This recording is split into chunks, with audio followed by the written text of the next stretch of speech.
என்ன நீ ரொம்ப சந்தோஷமா இருக்கீங்க போல. ஆமா, ஏன் மக காது குத்துக்கு ஏன் தம்பி சீர் செய்ய போறான். போட்ட பட்ஜெட் எடுத்தா ரொம்ப நல்லா இருக்கும். எடுத்து கொடுக்கறது ஏன் தம்பி, செய்யறது என் புருஷன்.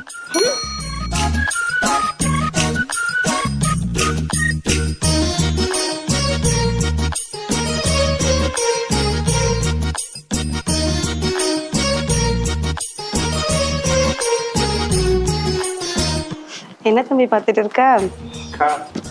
எல்லாம் நம்ம பாப்பாக்கு தான் சூடு செய்தி உனக்கு பிடிச்சிருக்கா? எல்லாம் ஓகே, ஆனா பட்ஜெட்ல உன் பொண்டாட்டி வேற ரொம்ப அழட்டிக்கிறா. அக்கா, இதெல்லாம் எடுக்க சொன்னதே அவதான். ரொம்ப யோசிக்காதீங்க, நாளைக்கு என் வீட்டுக்கு வர போற மருமக தானே. உங்க வீட்டுக்கா? ஆமா, என் மகனுக்கு உங்க மகளை கட்டி கொடுக்க மாட்டீங்களா? கொடுப்பீங்க தானே. உங்களுக்கு இல்லாத உரிமையா?